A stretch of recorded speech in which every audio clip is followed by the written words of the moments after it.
Coming off the bye week, it was a good time to really sit down and take a deep dive into what we're capable of doing and how we're going to get it done. Fife looking downfield, throws it, and it's intercepted by Rodney Robinson. Really excited about the things the players did, the energy they brought last week. And, honestly, too, it was fun to get to just spend time on ourselves and not worry about an opponent. Proud of the guys, the work they put in, and then obviously a couple days they got off there to rest and relax. Just like the Boise State football team, we are back from a bye, rested and ready to go for the second half of football season. Jay Tust alongside Shane Williams-Rhodes. This is Jay's Sports Bar. You got out of town last week, had a little fun. Oh, yeah, I got to soak up some sun in Houston. I'm not going to bring up the baseball game you went to because that broke my heart. You saw an awesome game, another Yordan Alvarez home run that saved the day. How good was it to get back down and see some family and whatnot? It was good. I hadn't seen my family probably in about a year, so that was good. And then obviously Yordan, that's the icing on the cake. Yeah. Yeah. Is it better to go see family or eat food with the family? It might be eating food with the family, might be preferably, the choice. Well, we are back from the bye, and the bye this week fell very conveniently right in the middle of the calendar. Boise State played 6 games. Now there's 6 games to go. We're going to take a look at the upcoming schedule, or what remains for the Boise State football team, because surprise, surprise, maybe the toughest game left on the schedule is happening this weekend in Colorado Springs against Air Force. We're going to preview that matchup. We're also going to talk about Boise State's defense trying to stop the triple option. It seems like they've had better success than they did when they first joined the league, so we'll dive into why. But we begin like we have really the last couple weeks, and it's the success of this Boise State ground game. Direct snap to Genty, and Genty's going to walk in for a touchdown. There was a huge hole on the left side of the line. Genty into the end zone. It has been the bread and butter as they've navigated through this rough patch, and now they sit at 4-2 on the season. They've rushed for 300 yards in back-to-back games. That's the first time they've done that since their current interim offensive coordinator was their head coach back in 2000. So I don't think that's just coincidental there, Shane. For sure. I think that's a huge part of their success is having him. We've had so many great backs come through, and we've never seen this in the last 10, 12 years. So it's really interesting to see that he's able to come in and do it, and not only do it with just having a guy, but he's doing it with like 2 or 3 guys. He's not just having one guy, run for 300. They're doing it as a team. That's huge. Yeah, that's the kind of the interesting thing about this is like when it comes to the ground game, man. Like running backs can't do it themselves. They need to involve the offensive line, and if you're going to have any success, actually breaking long runs, and you probably got the wide receivers involved. Obviously, the quarterback's making the reads and checks at the line of scrimmage or whatever, right? So as the team, at least from the outside, felt like it was battling a lot of adversity a couple weeks ago. J.L. Skinner said different. He said that they always felt like they were together through all of that. But at least a couple weeks ago, it felt like they were battling a lot of adversity. I mean, maybe this was the one way to get everybody back on track. Like, this is what had to happen, it almost seemed like. Yeah, I can't even imagine how things would have went with Hank staying and us changing OCs, because with Hank, you still wouldn't be able to run the offense you're running right now. So I'm not sure how successful we would have been even with that change. So it's just crazy how everything played out, but I think it played out for the best for sure for us. Green in the pocket, throws it out in the flat. Helani caught it at the 6, races for the end zone, untouched. Something we've talked about on the show a few times is that Boise State has been looking to simplify things on offense, right? And for the last couple of weeks, I've really been trying to grasp it, like what exactly that means, what exactly that looks like. Well, earlier this week, we had the chance to ask the new interim offensive coordinator, Dirk Koetter, and this is what he had to say. I think one of the biggest things that helps the line and the tight ends is when you're able to repeat runs. I mean, I was fortunate to be around some great running backs, Fred Taylor, Maurice Jones-Drew, Steven Jackson, and those guys all tell you they need to see the looks more than one time. And I know I was guilty of this plenty of times. You run a run in the first quarter and you gain 2 yards, and then you don't run that run again the rest of the game. And I think if you've watched us the last 2 weeks, I mean, our run game is nothing fancy. We run the same plays, but I think when the guys get to see the same looks more than a couple times in a game, it helps them. And on 2nd down and 10, it's a handoff to Genty. Genty rolls over a couple of Fresno tacklers and gets inside the 30 and lowers his shoulder and gets a first down. It's a gain of 12. Jetty with power running, knocking Fresno defenders down like they were bowling pins. A lot of credit goes to Nate Potter and Tim Keene and Keith Bonaparte. Again, they're primarily in the run game, but I go back to those repeat runs, and we're not doing 10,000 different schemes. We just have a handful of schemes that goes clear back. They started this, Coach Avalos and the offensive staff started this last spring. Limited number of schemes, and you're doing them over and over. So to use Andy's terms, you don't have to reinvent the wheel every week in the running game, and I think it takes time to get there, but we are seeing that pay off in fewer negative runs. I mean, I just find that's so interesting, Shane, because not only are we getting an example of what Boise State is doing, but now Dirk is recalling on his NFL experience and showing us that he is taking that game plan and implementing it here at Boise State. You can see why they're having success.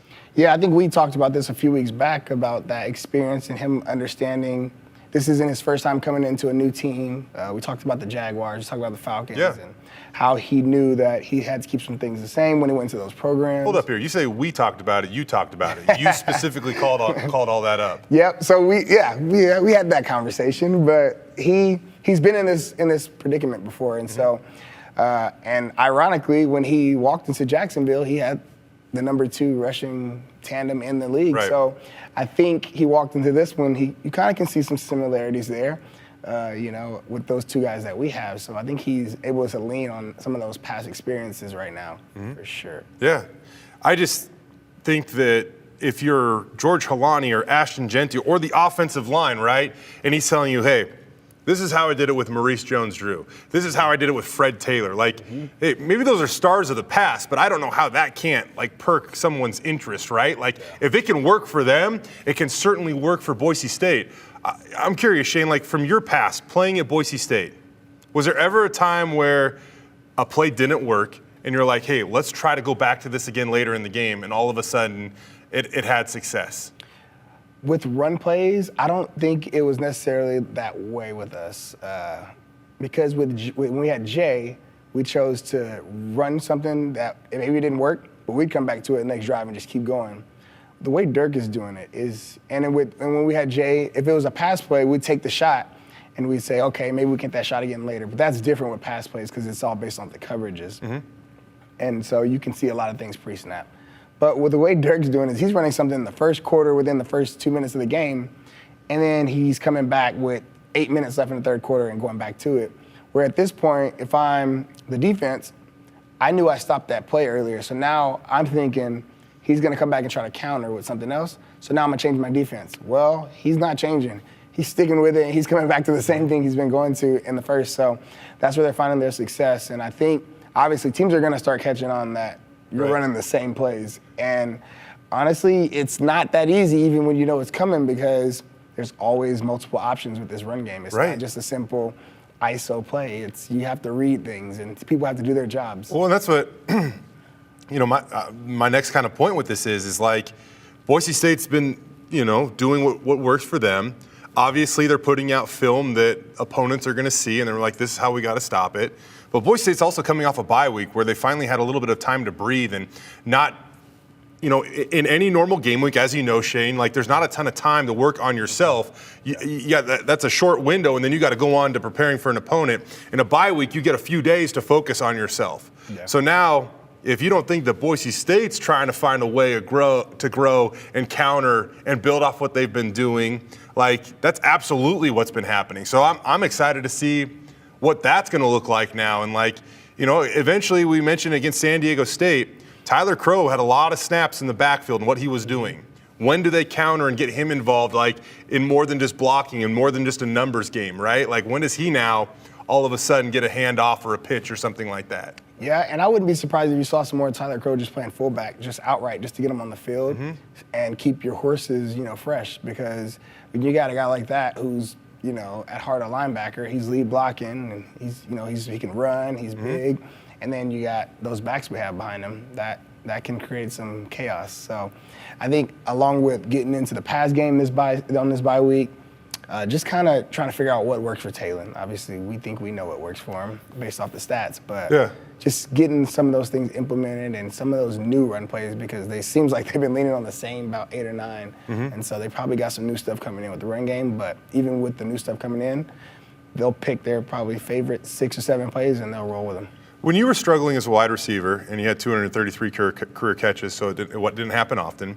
I love to remind everybody of that. Second most all time at Boise State. When you might have hit a rough patch, or maybe even some other wide receivers hit a rough patch, how did you like to get jump started? How could you get going? And kind of an area where I'm going to go with this, because you had a lot of carries in your time at Boise State. Maybe is that an area where a wide receiver or two can try to get involved, and maybe that jump starts them, just to get them the ball, get them in space a little bit, and let them run, let them feel it. I don't know. Yeah, for sure. Those jet sweeps and reverses and those kind of things kind of help our normal run game that we do, because we're definitely a downhill run team. So getting those guys to move laterally with the receivers running, it causes them to think a little bit more. So now they can't be so aggressive, because as we all know, Air Force is going to bring some pressure, and their front seven is never bad. So we're going to have a challenge. I think this might be one of the better defenses we've faced all year, going back to probably Oregon State, but that's just not the same personnel we have now. But I think we're gonna have a challenge, but I think it'll be kind of like how we've been seeing. The first half, we got to wear them down. That's just what it comes down to. Defenses will get tired, chasing these guys and reading and doing this when the ball's being pulled and given. That's gonna take a toll, and I think that's when our guys start to pop, just like they had the last 2 weeks. It's going to wear them down. This is something that, when it comes to Air Force, when you go back and you look at the season opener against Oregon State, there was some misdirection stuff. There were things that either, the Beavers did or the Falcons will attempt to do that try to get your eyes looking at the wrong thing, right? It feels like now all of a sudden that is a big part of this Boise State offense. So how stressful is it now, or maybe it's not, but I'm asking you, is it more stressful on opposing defense, or how does it challenge an opposing defense now with what Boise State's doing on offense? It's just the athleticism, I believe. I think our athleticism that we have is huge. It makes a big difference. That kind of goes back to what I was saying about our personnel not being the same. We aren't the same team that we were 4 weeks ago. It's like a totally new offense, totally new guys carrying the ball. Everything's different. I mean, even in the receiving core, I feel like you're starting to see that. Maybe we are figuring out who is the guy in the receiver room. And so things are changing, and they're changing fast. And this is without, this is with losing your go-to deep threat in Austin Bolt. And so they're figuring different ways out. They're figuring out who can do what, and I think it's working out for them. I just think we're really young when it comes to the receivers and the quarterback position. So we haven't been as successful getting that off the ground yet. Seems like Billy Bones has made a couple plays lately. He obviously had his first career touchdown grab in this last game against Fresno State. That got the scoring started for Boise State. If you're a wide receiver and I should say this, if you're in the wide receiver room, what do you need in order to have a leader? Like, is it a voice? Is it lead by example? I know maybe it can vary, but how do you kind of separate yourself and become the guy? Because I kind of feel like that's what Boise State's looking for right now out of that room. This is a really weird question, because from being in that room, you've seen a lot. I think production is the best way to lead, to show, So you go out there and you make the plays and you're doing the right things. But I've been around a lot of different personalities, and a lot of different leaders. And so you have your current Boise State wide receiver coach, Matt Miller, who every game you knew he was going to have over 100 yards. No one was going to be able to guard him, no matter how athletic they were. He can jump, he can run, he can do everything. But Matt wasn't the guy that ever said a word on the field. But if you're doing something the wrong way, he's going to call you out. Then you have things like Thomas Spurback, where he's going to go out and he's going to also give you maybe 150, 8 catches. You'll have a circus catch in there probably every game. And he's not going to say a word no matter what. He's just quiet. He's just going to go out there, do the right thing, and you won't get someone. Then you'll have a Chaz Anderson. Now, you're out there doing the wrong thing. He might curse you out right on the field, and then when you get to the sideline, you'll hear it again. So you just got so many different ways people lead, and so everybody responds differently to different things. So. I hear you. And the funny thing, you bring up guys like Thomas and Matt, though. they were quiet, but man, you get to know those guys a little bit. And I don't know them extremely well, but with what I do, those dudes are competitive. Like, there is a fire that burns in those individuals. And I mean, Thomas could probably be on the golf course or a football field, and there's still something burning within him or whatnot. Believe it or not, I caught Thomas, I want to say about 3 weeks ago at a local gym. He was playing pickleball, and he was on the podium. They had a tournament, and he won. And Thomas is, just so we're on the same page, Thomas is like 27 years old. All the people he was playing against were 60 plus. I was trying to figure out, so when I saw him, I took a picture. I have the picture somewhere in my phone. It's a picture of him on a podium, and everyone next to him. I'm like, what are you doing? Why are you in here? Yeah. And he's playing and he's beating him. Okay, so I'm in the wrong age group. I just got to go up like 30 years. He's all in, too. He's trying to beat him. I'm like, this is ridiculous. You do not need to be in here. That is hilarious. He's also like a scratch golfer right now, or pretty close to. He's one of those guys that's good at everything. So what is this? I mean, with the wide receivers, like at Boise State, this is like my revelation or whatever of where they currently are at Boise State with their wide receivers. Air Force's leading wide receiver has more receiving yards than Boise State's leading wide receiver. Yeah, it seems like we're a committee team for sure. Yeah. You know, I believe personally that Caples might be the guy. I think he currently is the leading wide receiver yardage-wise. Yeah, I think he's the guy that maybe it's at the end of this year or maybe we'll see it this week. I think he's the guy that's going to come on. I think he has the complete package to kind of do a little bit of everything. So I feel like he'll be the guy that you start seeing get more opportunities because every time he's getting those opportunities, it seems like he's making plays. Does that need to happen for this offense to go to another level? And I guess why I ask that is because at some point in time, there's going to be a game where maybe Boise State can't run it as well. And even you're going to go through halftime and they're going to come out in the third quarter and they might not be able to continue, still run it as well. Is there going to be a point in time where defenses are just going to say, well, you're going to beat us through the air. We're not going to allow you to run the ball? For sure. I mean, me personally, if I'm playing against Boise State, that's what I'm doing. I'm sitting in the house and I'm telling you, I want your young quarterback to beat me through the air. Yeah. I'm not going to allow your best players to beat me. And the way the Air Force plays defense, it just seems like the Falcons might be the ones that can pose that challenge with how much pressure they bring and what they do on the defensive side of the ball.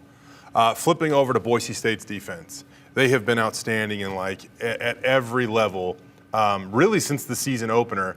And it almost seemed like they had to experience that, Shane, in order to get to this point as a defense. They struggled with eye control a lot against the Beavers, and Oregon State hit them for a number of big plays. But now all of a sudden, there's no team in the country that has allowed fewer 10-yard plays on offense than Boise State's defense. I mean, they have limited the explosive play altogether ever since the season opener. Yeah, and our defense has been so good, but it's just tough to say it, but I got to say it. Nothing matters that's happened this whole year, this week, because of the offense that we're playing against. We're playing a team that averages over 400 yards on the ground a game. Like, it's totally different team. So yeah. I don't know what to expect. I've been on some really good teams. I've seen some really good teams play against Air Force, and it's just like you're out there playing with all freshmen. It just feels like guys are in the wrong spot. I mean, those guys are not more athletic than us, but you just see them running down sidelines and running through holes, and people are supposed to be in certain spots. They're not. It's gonna be a challenge. How do they create a little chaos in the sense that if you don't start well against them, it's hard to get it back on defense? Yeah, because they hold the ball. So if you're gonna hold the ball for 4 or 5 minutes every time you get it, that means now Boise State's offense needs to be more efficient, and we have to be able to score more. We can't go down 20-0, 13-0, and then say, okay, now let's play catch up because we don't have that many. We don't know how many times we're going to actually get the ball on offense. Right, and that's what I feel like, whether it be Air Force or any team this year, I feel like the start, you can't be both bad on defense and offense if you're Boise State. And even in the slow offensive starts the last 2 games, they've had really good defensive starts for the most part the last 2 games. The second half against San Diego State and Fresno State were both explosions. I mean, if you count Fresno and San Diego State together, Boise State has finished those games on a collective 55-0 run. I mean, that's extremely impressive. So Boise State, #1 pass defense in the country. Air Force, they rank 130th out of 131 teams, so that's not going to really be a part of the game plan, although they will try to beat you through the air if you fall asleep. This Air Force team, though, they throw significantly less than maybe the last couple that Boise State have gone up against. Air Force, as you mentioned, though, the #1 ranked rushing offense in the country. Boise State does have the #19th ranked rushing defense in the country. Brad Roberts is going to be a massive problem, though. Air Force's running back, 853 yards, 4th in all of college football, 12 rushing touchdowns. That's tied for 2nd in all of college football. The thing about the triple option is that usually suggests that there's a lot of options that can beat you. But so far this year, man, Brad Roberts has been the guy for Air Force that has really been pounding teams. That scares me. The reason I say that is because if I come into a game as an offensive coordinator, I know Boise State has, like you said, one of the best, pass defenses in the league, in the country.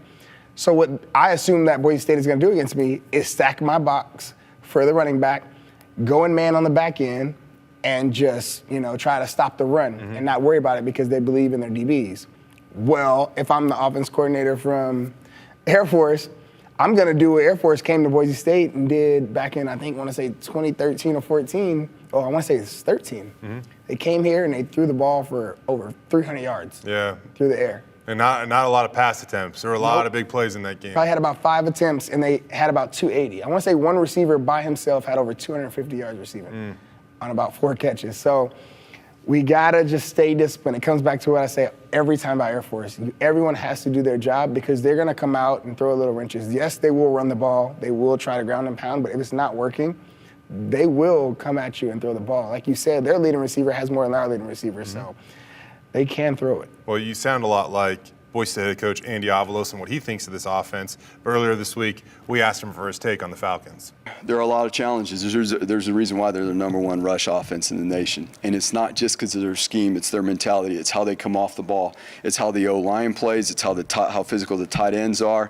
And then, you know what? I know they don't throw the ball a whole lot, but they got some explosive pass plays as well. And the amount of preparation that goes into this, it's not just this week. It's making sure throughout the course of the year that our guys are comfortable and confident with how we leverage these certain formations, which Air Force has a lot more formations than they typically would. They've done a lot more with that this year, but at the end of the day, it comes down to great discipline with our getting in a great stance, playing with great eye control, being on the same page, and then, again, I go back to it, it's the basic fundamentals of football. You got to be able to strike, get off blocks, and make tackles. There's going to be a lot of one-on-one tackles, and our tackling has got to be at a premium.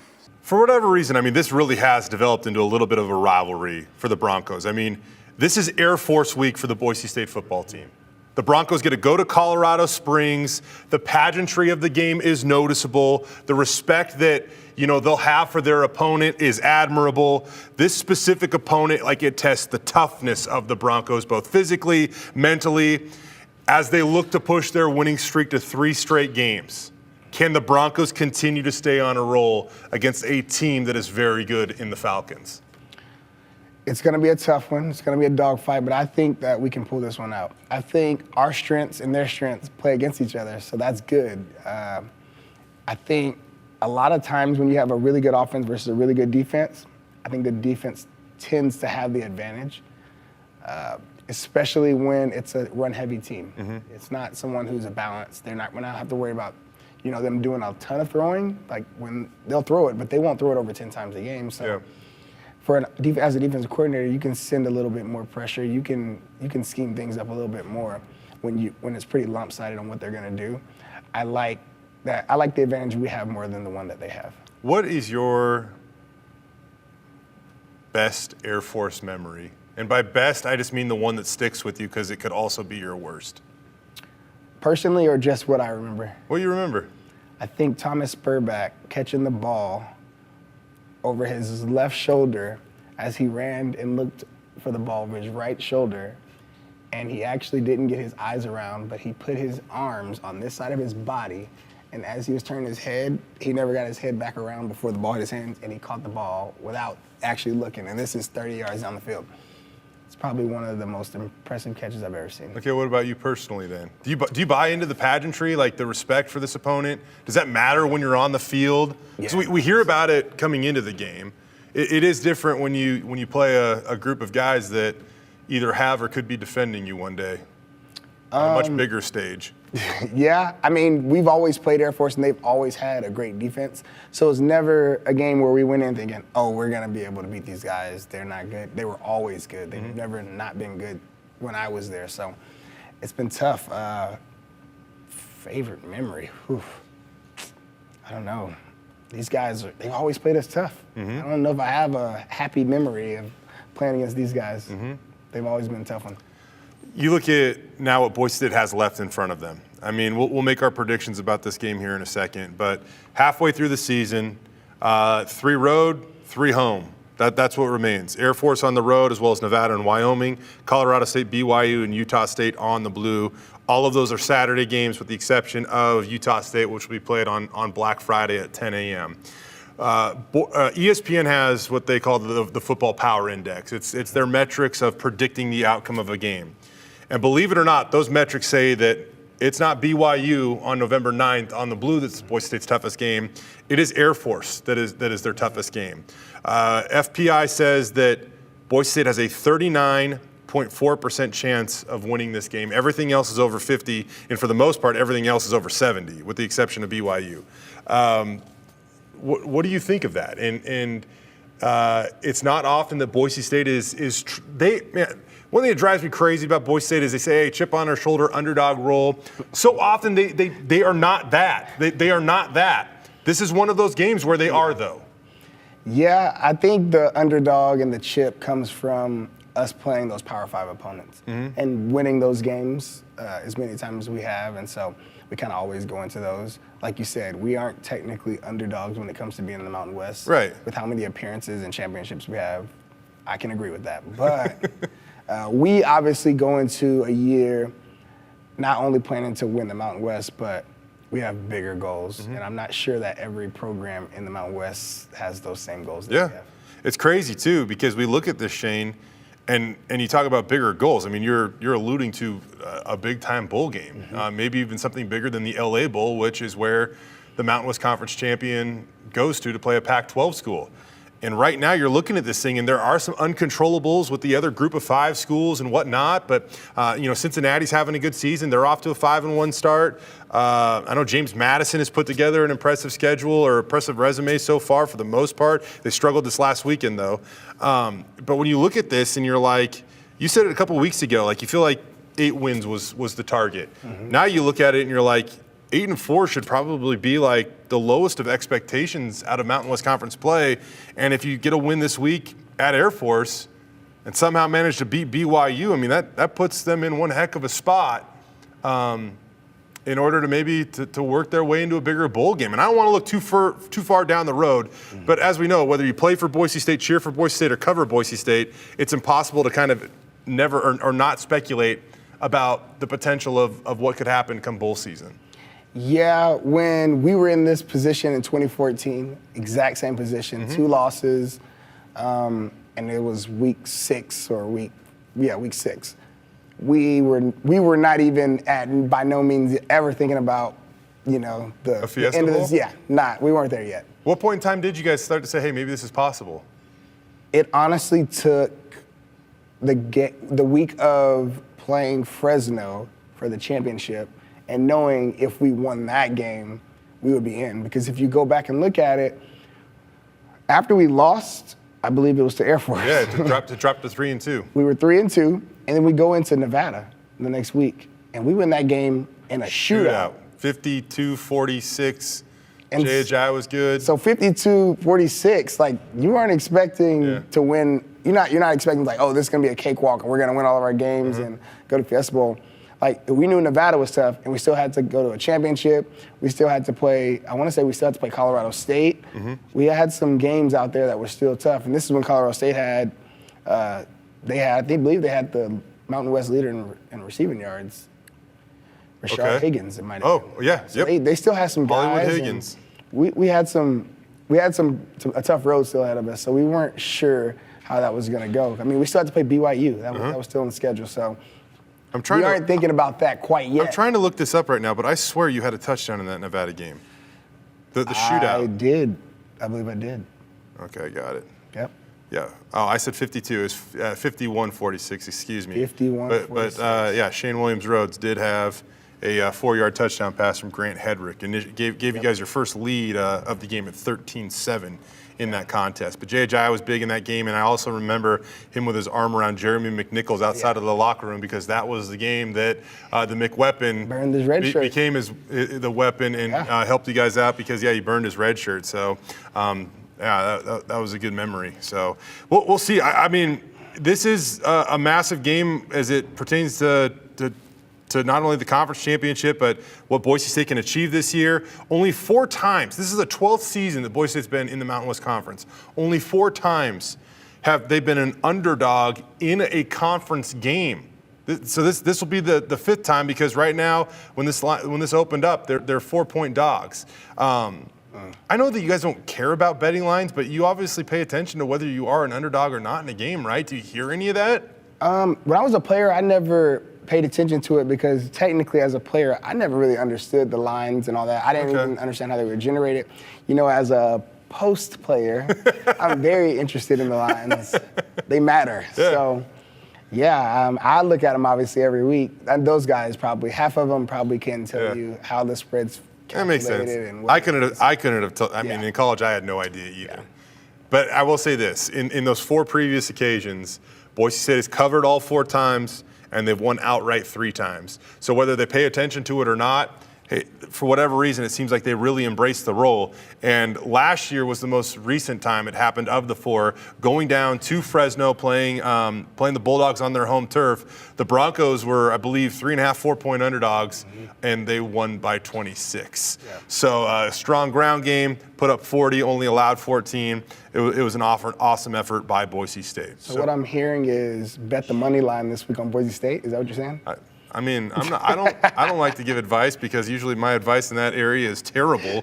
But if you are paying attention to history, Shane, they would suggest that that's not the worst thing to do. You're gonna follow the stats. Yeah, follow the stats. All right. Well, as we wrap this up here, what do you got? What are your predictions for this game? You said 4-point underdogs. 4-point underdogs. What's our over/under? I knew you were going to ask me that. I'm gonna look it up right now. So you deliberate on what you think. Right. And 4-point dogs. What was key to when you guys were able to go on the road and win at the 2nd highest elevation stadium in the country that says you could die from a lack of oxygen because that stadium is at 6,000 plus feet? I think the games we lost, we weren't able to score points. Yeah. That's the funny thing is we talk so much about slowing down Air Force's offense, but it's the games that, you know, the Boise State's offense can't stay on the field and can't generate enough offense. It's never been a game where we both scored a lot of points and we lost. It's always been we just couldn't score at all on offense. If it comes into a shootout, I feel better about us than I do about them. You look at Brett Rippon's senior year, I think that was like 48-38. Yeah. Again, it's almost like if Boise State can find a way to score 30 points in this game, which I remind you that they've averaged 37.5 the last 2 weeks with Dirk Koetter calling plays. If they can find a way to get to 30, you really like their chances. I'm going to say it. I believe we win this game. Over-under's 49.5. Opened at 49.5. Right now it's down to 47.5. I'm going to go. That's a good line. That's a good line. Vegas always knows. I'm going to go, we're going to obviously cover the spread. Yep. And that's the lock. The spread is a lock. So, but do they win outright? I think we win outright, but I think we win by 10 points. Okay. 2-possession game. They got to go score twice. We stop them at the end of the game. We hold them to the ball. Victory formation, we win by 10. History says Boise State has to score 30 points in this game. It just does. So I'm going to go 30-20. 30-21. And that puts you 1 point over the over-under. Yeah. How about that? Yeah. That's what history suggests. Maybe we need to make the lines. I would love to cash in like the people that make the lines do. Shane, it's been fun, man. Bronco Roundup Game Day Show live from Colorado Springs on the field. We'll get you the latest look. You know, head coach Andy Avalos told us this week that some guys might be getting healthier. We'll see what that means. Keikani Okohola, Malia Gonzalez is out. We haven't seen Ben Dooley this season. Cortez Hogan's is a defensive end we haven't seen yet this year. I don't know what their exact status is, but kind of alluding to that earlier this week, it seems like this team could be getting healthier, so we'll see how that impacts that rotation. The one place you can get a look at what's going on live from the field, again, Bronco Roundup Game Day, 4 to 5 o'clock Saturday afternoon. Going to be a fun game. Shane, as always, we appreciate it. No problem. All right, Shane Williams-Rhodes, Jay Tust. This is Jay's Sports Bar, serving the Idaho sports community.